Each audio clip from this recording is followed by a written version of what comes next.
And Neil has assured me you're welcome, maybe not the open books because I'm probably going to show you a few examples from the ones that are open, but do look at the books. And this is a working archive. It's very much the sort of lifeblood of the mill. It's, as I said to the previous group, it's the kind of central trunk of the tree of design of what Gainsborough produces, because it's used every single day. And in fact, yesterday, when I came to sort of prepare, there was someone in here working, taking a photograph of something, and then as I said to Neil, oh, can we, get things out and sort of spread things out? And he said, well, no, actually, because someone might come along to use the archive and then think they're being helpful and clear it all away again. So there was no point. But anyway, I wanted to start by giving you a little bit of a history of the mill, because that really explains the origins of the archive, because it sort of seems counterintuitive for a 23-year-old young man, Reginald Warner, to set up a silk weaving company at a time when, all contemporary sources were saying that silk weaving was sort of on the decline in France and Britain and across Europe. So, and I also think archives are a wonderful sort of counterpoint to fast fashion, because it's really showing an appreciation for long-lasting design. But so the answer as to why this 23-year-old decided to set up a silk weaving company really lies in his family. He was born in 1880 to Metford Warner and his wife Agnes, and Metford is the key. Metford was the sole proprietor of Jeffrey & Co. by 1871, and before that he was a junior partner. He worked his way up in the company, but in 1864 it was to Metford Warner that William Morris came when he wanted to block print his wallpapers.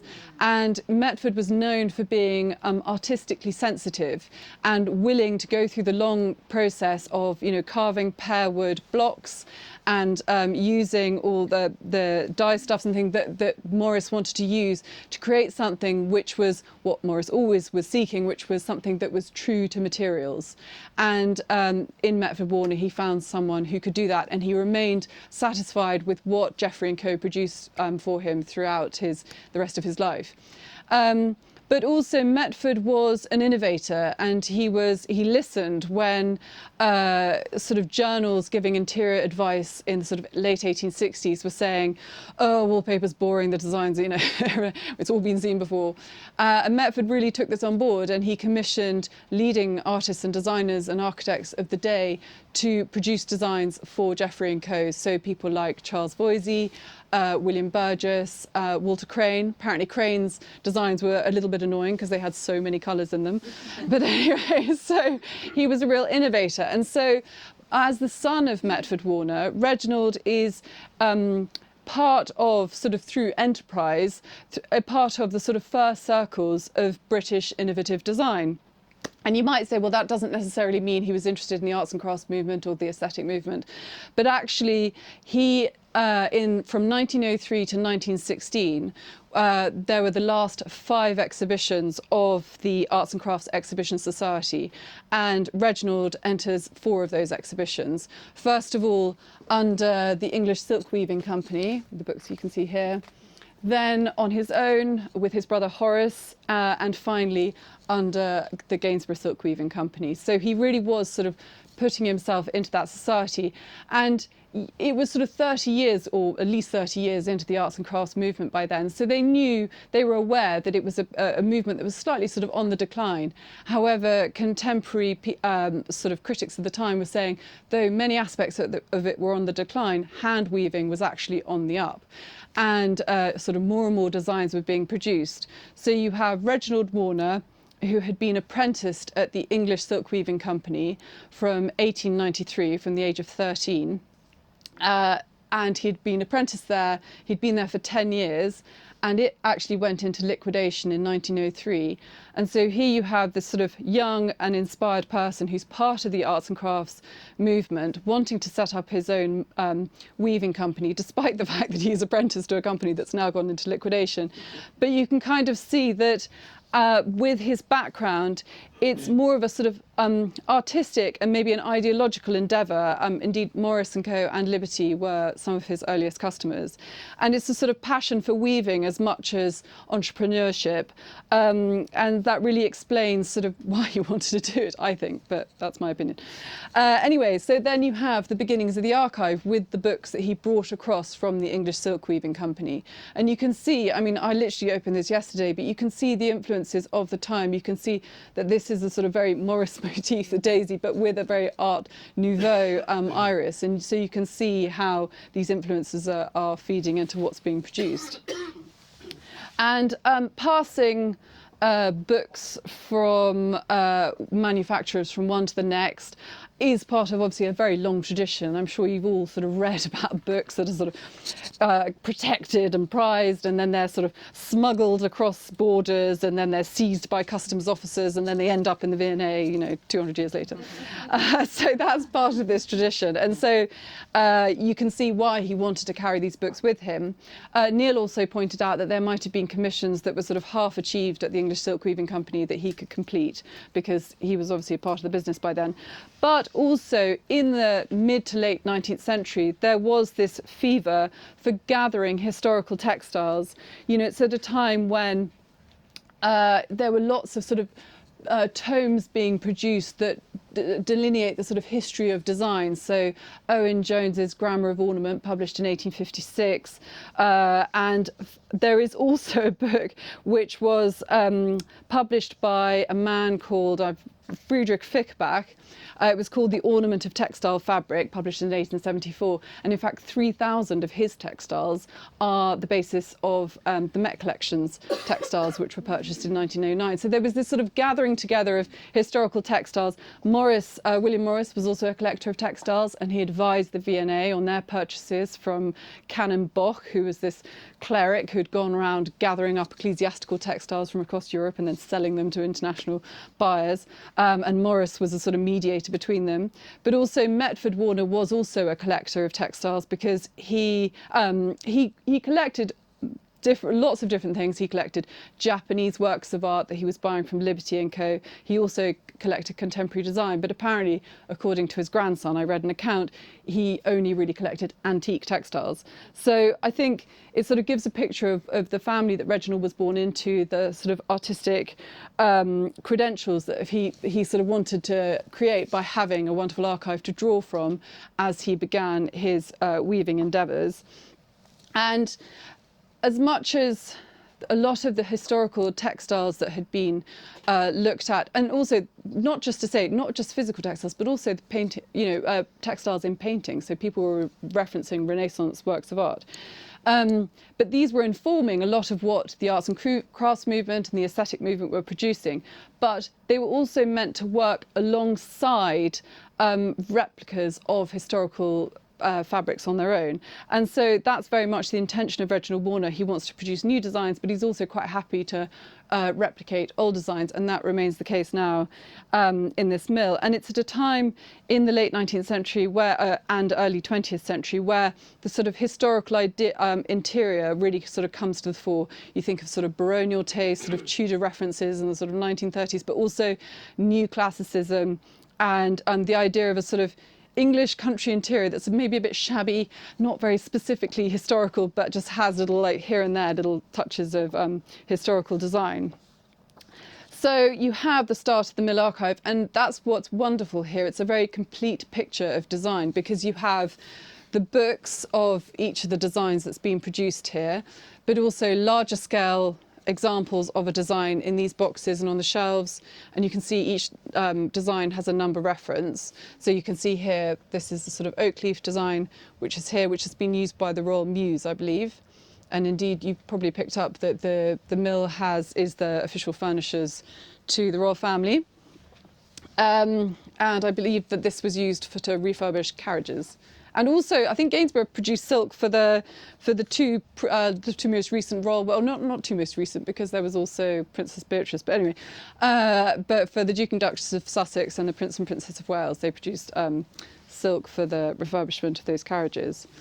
And there are, obviously, with this long history, there's a lot of amazing examples that I could give you of what the mills produced in its time, but we thought we'd start with probably the sort of most spine-tingling thing in the archive, which was produced, I think, I don't know precisely. I mean, apparently the design date's from 1903, which is sort of Baroque damask, but obviously it was installed in 1911, and at that time that room must have been the most glamorous and luxurious room you can imagine, because it was the first-class dining room of the Titanic.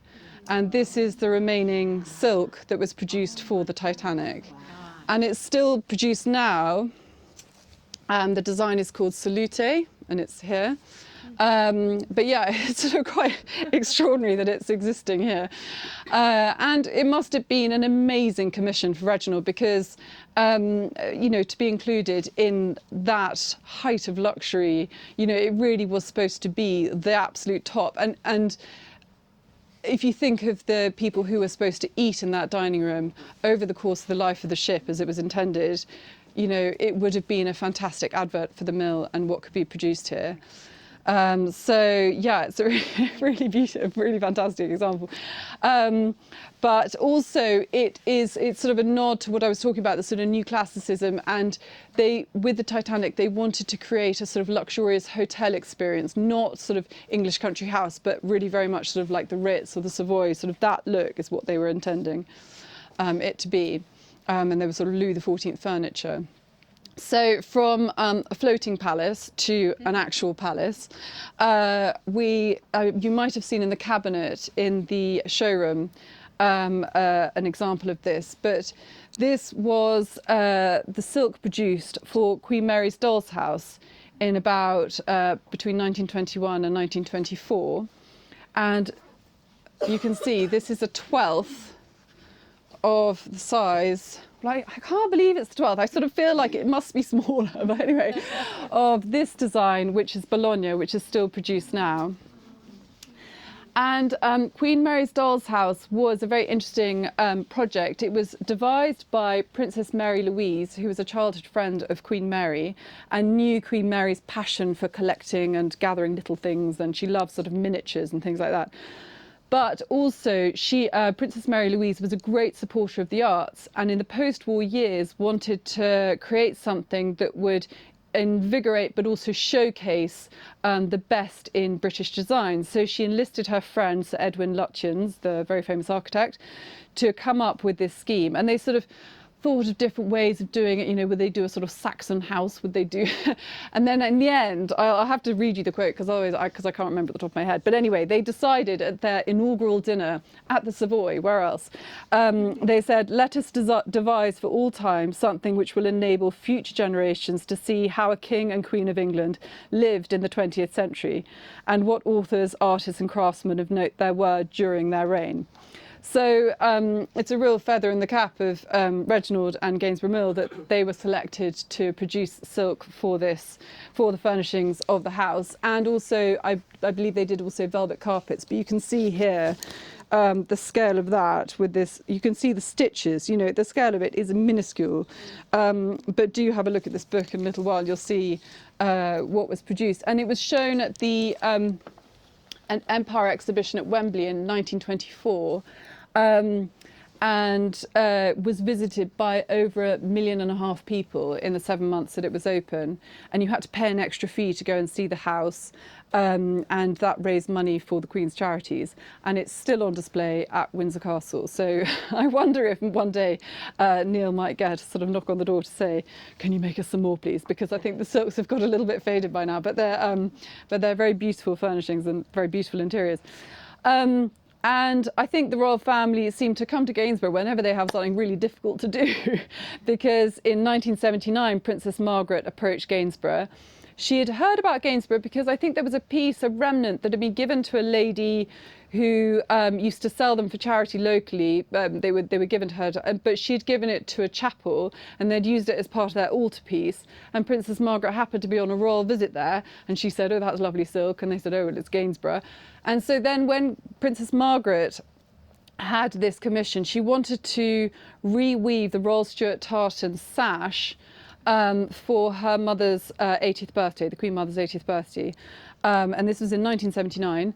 And so they sent Queen Victoria's sash here to be copied, but obviously it's much more complicated to weave tartan in silk than it is in wool, because wool has grip to it, and it's, you know, it's got and also it's just bigger, because it took 20,000 threads to do the width of the sash, and it's a 2x2 twill, but also a satin, so you're sort of making an even more complex weave. And I didn't know this until yesterday, but Neil tells me that that bell yesterday was fixed to the Dobby loom, which was adapted to do this project, and they used it so that every time they needed to change a colour, the bell would ring. So they had it set up so that it would do a certain number of passes on the weft, and then the bell would ring, and they'd be like, oh, change colour quick. So yeah, the royal family seem to enjoy just giving them little challenges to achieve, and they've achieved them.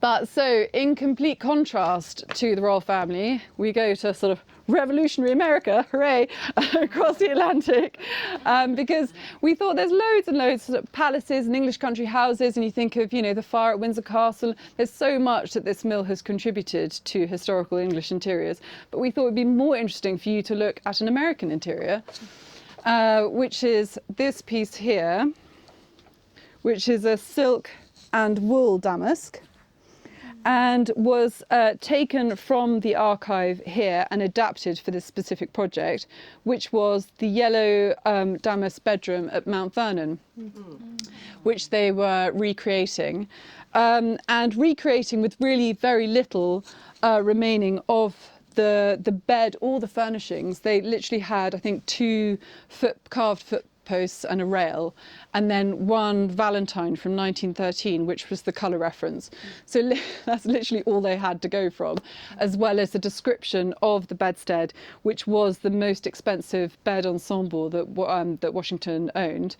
And they think it was purchased in about 1757, funnily enough, from a man called Richard Washington in London. And then it was shipped across, and it's sort of part of the picture of George Washington wanted to sort of rise up in society and really be, you know, quite an impressive person, and have this incredible guest bedroom with this lovely yellow damask. And yellow damask was sort of considered very sort of exotic and luxurious at the time. And so, as I say, they only had this tiny little Valentine to work from as a colour reference. So a suitable design, sort of mid-18th century damask, a design was chosen from the archive, adapted a little, and then made into this silk and wool damask to recreate the bed, which is now obviously on show at Mount Vernon. And I think it's one of a few projects that have been done for Mount Vernon. Neil could probably tell you a little bit more. There was talk of a suitcase coming with a sort of attachment to someone's wrist with a sun. You know, yeah, you can ask Neil. And also another example, which we thought you'd be interested to see, is from about 2019. Although the design is very much not 2019, though it might look it, because it does look so amazingly modern. So this was a project by a material culture historian called Cynthia Chin, and she was looking at the last remaining dresses that belonged to Martha Washington, and wanting to recreate, in particular, this silk, because she'd seen in the sort of seams and that there was this wonderful vibrancy to the silk. You know, if you see the dress now, it's become duller. Obviously, it's sort of a bit brown, and, you know. So she wanted to recreate the silk to really showcase what it would have looked like when Martha Washington wore it, because she wore it for a long period in her life. Through her research, Chin worked out that it was likely first made in 1757, which was the year that Martha Washington's first husband died. And they think possibly the silk was selected because it was, so she decided to make a dress out of it because it was possibly originally suiting material intended for her husband. So once he died, she had it made into a dress, and it was a sort of remembrance of him. But also, interestingly, through her research, Chin worked out that possibly this is a Swedish design with this very specific small-scale pattern with these interesting zigzags, and then this sort of slightly folksy-looking flower. So it was just a very interesting project that it really epitomises what Neil has said he enjoys very much, which are interesting and smaller projects, which you can never predict where they're going to come from. But that's really what the mill is wonderful for, because it's adaptable to projects like this. And so yeah, that is the result. And do take a look at that as well. And obviously, furnishing fabrics can lend themselves very, very well to historical dress in film and television, which has been done. I think the team at Bridgerton have been here to select lots of things. Yeah, there you are. And they have used this archive, so they've come here and looked through the books and selected things from this archive, because, as I said at the very start, this is very much a working archive, and people are encouraged to come here to look, to find, and to do what they want to do. And with the order minimum of 20 metres or 20 yards, 20 yards, then it means that you really can achieve something really spectacular, even on a small scale. Really well, we'll just run it. Just keep going. And so I'm back to sort of the present day and looking at current collections. I think these books here from the 1950s are what are in sort of inspiring current collections, sort of 1950s small scale Dobby weaves, which are sort of hard wearing for upholstery. And so these are some of the more recent examples that have been used. But anyway, and that's all I've really got to tell you. But do ask any questions, and obviously everyone else as well. Thank you. No, not at all. Did the Queen ever come here to visit? I don't know if the Queen specifically has been here. I know that. The Queen Mother had, the old Queen Mother had been up here. Yeah. And in Margaret. I don't think Charles has been here. No. It's not far, it's the house. Yeah. I know that, I mean, from the earliest days, so Queen Alexandra and Princess Mary of Teck, as she was then, so the Princess of Wales in 1906 came here, and she ordered silk for the, they were going to the Durbar in India, and she ordered silk damask for a dress then. So that's incredible. That's 3 years into the foundation of the mill, and you have a royal order. That's pretty good going. So we have the royal warrant, which means we have to supply at least 3 years out of 5. So we've had that since 1981.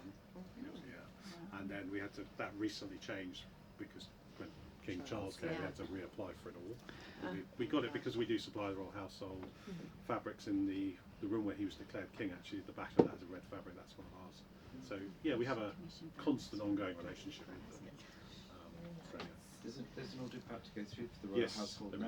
It's about to go on the loom. So yeah, we do get orders. They like it on the old mill, the old slow mill. Yeah, they like it. yeah, they like it on the, yes. You get a different texture off the old mill, so it's very special. Yeah. And And I don't like change. Referenced in the price as well. but also, actually, one thing I didn't talk about is that people can so for example, there could be something, I don't know, in the future where there's something that you've made furnishing fabric for before, and then you're making it again, and the references will be here because there are the books and all the colour samples and the thread samples, and also you can see here sort of the very full archive. This is point paper for this design, which is St George. So this is a design, St George. This is in the English Silk Weaving Company book. Then it's in the Gainsborough Silk Weaving Company book, and then there is the point paper.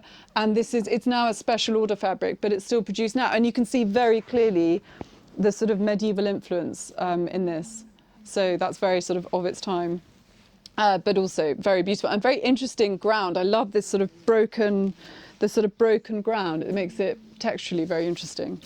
The point paper in itself is beautiful. Yeah, exactly. Yeah, yeah. And also there are hand-painted designs, I think, in the showroom that you can see as well, because obviously that's the start of a design. So yeah.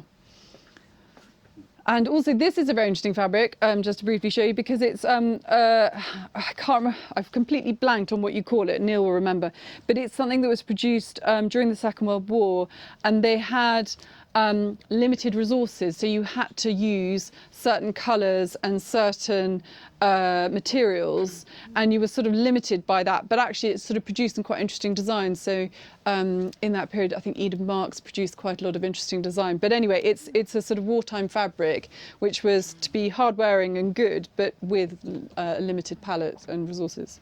So that's an interesting example there. And there we are.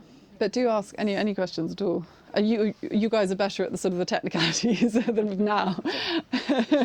Yeah, I know. Where's Neil? Help! Have you done anything for All Creatures Great and Small? 'Cause Oh. it would have been No, I under the don't war. think we have. To there, yeah, Yeah. to some of these 50s things when now they're in the Yes. 50s. Well, I tell you, sometimes we don't necessarily know where things are appeared. So Right. I don't know if you've been to the where we keep all the stock, We're gonna but do- Sometimes Netflix will go up and down there and buy just rolls of Yeah. stuff, so you never know where it's actually going to go. Yeah. And we just did Frankenstein as well. Yeah, Oh, you Frankenstein. did Yeah, Frankenstein? right, fabric The on new that. one. That's Yeah, incredible. yeah. So interesting mix of those Yeah. sort of things. Well, stupid. Lowest levels if necessary. But I think they, Costumes. yeah, but they like the idea that Kind they of can, creepy, but yeah, yes, but they It's can come very here creepy. and find it Yeah. because in Yeah. stock, and of course the production companies have no concept of manufacturing time, so No, just they come don't. with a credit card, they come with an idea, and we can often do that quicker. But also for them, it's so appealing to have something that is historically accurate, but also Yes. they can have a quantity of, because I have a background in sort of selling historical costume and also textiles. And it's not, they'll buy one thing and they'll say, do you have another? And you're like, no, that's it. And so it's wonderful here that they literally can have as much as, well, potentially a really, really good quantity. But actually it allows Neil to do exactly what you were saying, Tara, is actually do some specialised things that we wouldn't ordinarily do sometimes. Yeah. I think the 3 orders that we've got going from Netflix are sort of more special than we would normally do. Yeah. Yeah. And with difficult projects, I imagine, it actually teaches everyone something, and then you're sort of on to the next thing. It's actually a wonderful part of sort of the life of the mill and developing how things are done. Not boring. Here's Neil. Too late, No, Neil. difficult questions. Yeah, exactly. Any difficult questions, over to Neil. Yeah. So where's next? What? You done it all? Yeah. Yeah, you can just spend a bit of time. Do you want to take them up to the store? Are we doing Been that? up there? Yes. Been up there? We've done that. Yeah. Oh, look, we're all ahead of time then. Yeah, we are. And do feel free to look through the books, as we said, because they're here to be looked at.